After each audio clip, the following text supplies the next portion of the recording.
Hello everyone, আজ যে movie review করব, আপনি যদি ব্রুটাল হরর, মিস্ট্রিয়াস আর সাইকোলজিক্যাল টেনশন পছন্দ করেন তাহলে অবশ্যই এই মুভিটা আপনি আপনার ওয়াচ লিস্টে রাখুন।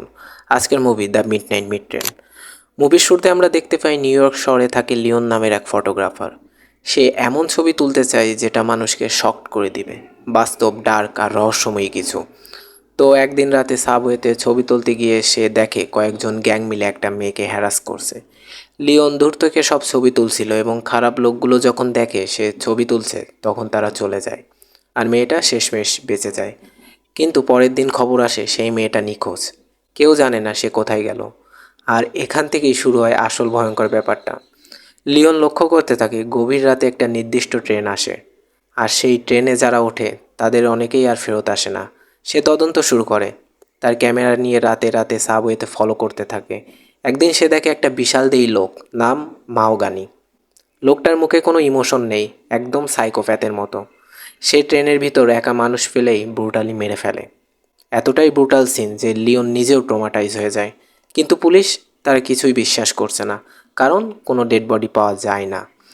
লিওন মাহাগনিকে সিক্রেটলি ফলো করতে থাকে। সে দেখে লোকটা একটা বুচার শপ অর্থাৎ কসাইখানাতে কাজ করে।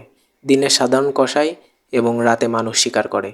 এক রাতে লিওন লুকিয়ে মাহাগনির বাসায় ঢুকে পড়ে, আর সেখানে গিয়ে যা দেখে সেটা একদম নাইটমেয়ার। ঘরের ভিতরে ঝুলছে মানুষের বডি পার্টস, ফ্রিজ ভর্তি ফ্লেশ অর্থাৎ মাংস, দেয়াল জুড়ে ব্লড স্টেইন অর্থাৎ রক্তের দাগ। লিওন বুঝে যায় এই লোক সিরিয়াল কিলার না, এর পিছনে লুকিয়ে আছে আরও বড় কিছু। তো এই ইনভেস্টিগেশন করতে করতে লিওনের নিজের লাইফও নষ্ট হতে শুরু করে। তার গার্লফ্রেন্ড চিন্তা করতে থাকে সে পাগল হয়ে গেছে। ঘুম নেই, খাওয়া নেই, শুধু সেই ট্রেন আর মাহাগনিকে নিয়েই পড়ে থাকে সারা সময়। একসময় সে নিজেই ট্রেনে উঠে পড়ে মাহাগনিকে ধরার জন্য, কিন্তু ওই ট্রেনটা কোনো নর্মাল ট্রেন ছিল না। আর এখানেই আসে মুভির আসল ক্লাইম্যাক্স। ট্রেনের ভিতরে মাহাগনি আবার এক যাত্রীকে মেরে ফেলে। লিওন তাকে থামাতে গেলে শুরু হয় ব্রুটাল ফাইট। ফাইটের এক পর্যায়ে লিওন প্রায় মরেই যাচ্ছিল, কিন্তু তখন হঠাৎ ট্রেনটা শহরের নিচে এক সিক্রেট জায়গায় গিয়ে থামে।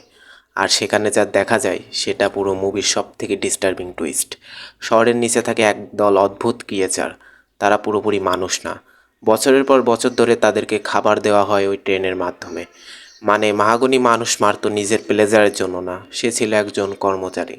তার কাজ ছিল ওই ক্রিয়েচারগুলোকে খাবার দেওয়া। যদি খাবার বন্ধ হয়ে যায় তাহলে তারা উপরে উঠে পুরো শহরকে ধ্বংস করে ফেলবে। শেষে মাহাগনি মারা যায়, কিন্তু টুইস্ট হলো এবার সেই কাজটা করতে বাধ্য হয় লিওন নিজেই। মানে যাকে সে থামাতে গিয়েছিল শেষে সে নিজেই মনস্টারে পরিণত হয়। আর হ্যাঁ, পরের বার রাতে এমটি ট্রেন দেখলে একবার হলেও এই মুভিটার কথা ভেবে ট্রেনে উঠবেন, কারণ কে বলতে পারে হয়তো ওখানেও মাহাগনির মতো কেউ আপনার জন্য অপেক্ষা করছে।